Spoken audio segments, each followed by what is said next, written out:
3 cincin untuk raja-raja peri di bawah langit. 7 untuk raja-raja kurcaci di bawah aula batu mereka. Mereka berada di dasar 7 penimbunan harta karun legendaris yang diberikan oleh penguasa kegelapan kepada ras yang akan terbukti terlalu kuat untuk ditaklukkan dan jatuh di bawah kekuasaannya. Hari ini di istana kita akan membahas 7 cincin kekuasaan Raja-Raja Kurcaci. Pada tahun 1600 zaman kedua, Sauron dan Guaid Imirdain telah menciptakan 16 cincin kekuatan besar, 7 dan 9. Seperti yang telah disebutkan dalam video sebelumnya tentang cincin para elf, Celebrimbor akan mempertahankan ke-16 cincin di Eregion sampai kerajaannya jatuh di tangan Sauron. Pada tahun 1697 zaman kedua, setelah menangkap, menyiksa, dan membunuh Celebrimbor, Sauron mengklaim ke-16 cincin kekuasaan untuk digunakannya sendiri. Sebenarnya ada beberapa perbedaan tentang berapa banyak dari cincin ini yang masih ada pada saat jatuhnya Eregion. Di beberapa catatan seperti dalam buku The Silmarillion menyiratkan bahwa ketika Sauron menghancurkan Eregion, dia mengklaim 16 cincin elf. Namun dalam lampiran The Lord of the Rings, kita menemukan bahwa 3 cincin elf bukanlah satu-satunya cincin yang diberikan Celebrimbor. Dalam versi ini, kita diberitahu bahwa Celebrimbor memberikan salah satu cincin ini kepada temannya, Raja Durin III dari Khazad-dûm. Ini berarti bahwa cincin kurcaci yang kita tahu tidak pernah benar-benar diberikan oleh Sauron kepada mereka. Namun kita akan membahas versi Silmarillion. Beberapa saat setelah jatuhnya Eregion, Sauron mengambil 16 cincin kekuasaan, kemudian memberikan 9 cincin itu kepada manusia dan 7 cincin yang tersisa kepada para kurcaci. Diyakini bahwa 7 penguasa kurcaci yang memiliki cincin itu adalah 7 raja dari 7 klan yang ada di Middle Earth, seperti Broadbeams, Firebeards, Ironfits, Stiffbeards, Blacklock, Stonefoots, dan Longbeards. Nanti kita akan membahas asal-usul mereka dalam video terpisah. Mungkin saja Sauron bermaksud agar 7 cincin ini memiliki efek yang sama seperti yang dimiliki Sang Sembilan atau para manusia, yang memungkinkan Sauron untuk mengubahnya menjadi budak hantu, atau yang kita kenal dengan Nazgûl, yang tunduk pada penguasa kegelapan.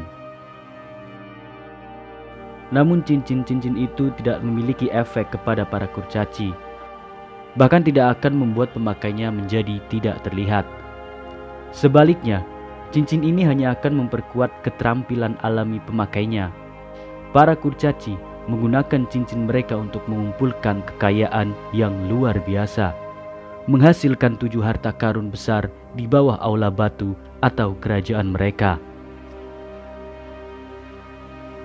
Namun, ketika mereka mengumpulkan kekayaan, cincin-cincin itu juga memberi makan keserakahan dan amarah kepada mereka, yang secara tidak langsung akan bermanfaat bagi Sauron. Para kurcaci atau dwarf merupakan salah satu ras yang paling tertutup di Middle Earth.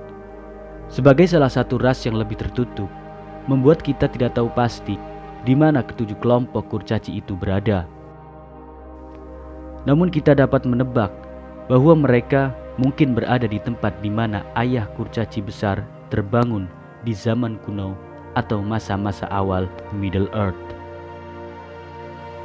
Kita juga mengetahui beberapa contoh spesifik dari timbunan harta besar yang diambil alih oleh naga. Mengingat betapa serakahnya para naga di Middle Earth terhadap emas, mungkin saja itu menjadi petunjuk di mana para kurcaci sebenarnya berada. Yang paling awal adalah Sketa yang menjarah harta karun kurcaci besar di pegunungan abu-abu. Ini akan menjadi bahaya besar bagi para kurcaci. Sebenarnya kita diberitahu bahwa tidak kurang dari 4 cincin kekuasaan kurcaci ditelan atau dihancurkan oleh naga. 2 lainnya ditemukan oleh Sauron. Cincin yang paling terkenal dan yang terakhir bertahan adalah cincin yang sama yang diberikan kepada Durin III dari Khazad-dûm, yang akan diwariskan ke garis keturunan Raja Rakyat Durin hingga sampai ke Thror, kakek dari Thorin Oakenshield, yang akan mengkolonisasi kembali wilayah Erebor. Ini terjadi setelah mereka diusir dari pegunungan abu-abu oleh naga dari utara. Dengan cincinnya dan Arkenstone, Thror memimpin rakyatnya menuju ke Erebor dan membawanya pada kemakmuran yang luar biasa.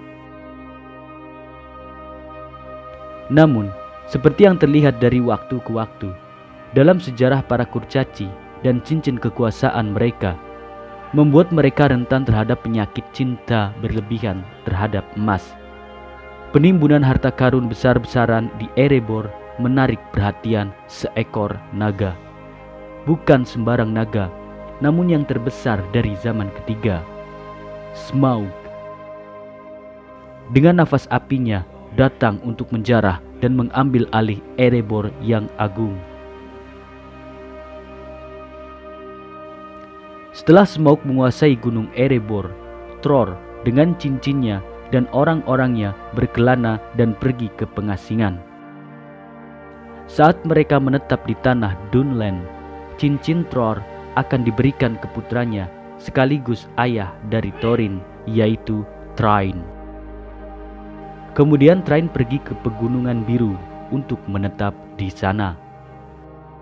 Pada tahun 2841 di zaman ketiga, setelah datang untuk menetap di Pegunungan Biru, Thrain akan memulai perjalanan dalam upaya untuk merebut kembali Erebor. 4 tahun kemudian, pada tahun 2845, Thrain akan dipisahkan dari kelompoknya dan ditangkap oleh para pelayan Sauron. Mereka membawa sang raja ke Dol Guldur, di mana Sauron menyiksanya dan merebut kembali cincin Thror, cincin terakhir dari 7 cincin yang diambil dari tangan para kurcaci. Apa yang dilakukan Sauron dengan cincin-cincin ini, kita hanya bisa menebaknya. Meskipun kita tahu bahwa utusan Sauron yang dikirim ke Erebor menawarkan kepada Raja Dain ketiga cincin kurcaci yang tersisa dan wilayah Khazad-dûm atau Moria. Peristiwa ini terjadi pada saat para kurcaci berhasil mengusir Smaug dan mengambil alih Erebor. Dain yang merupakan sepupu Thorin menjadi raja di bawah gunung, menggantikan Thorin yang terbunuh saat merebut kembali Erebor. Beberapa bulan sebelum Dewan Elrond, seorang utusan dari Mordor muncul di pintu masuk Lonely Mound atau Erebor dan menawarkan aliansi antara kurcaci dengan Sauron.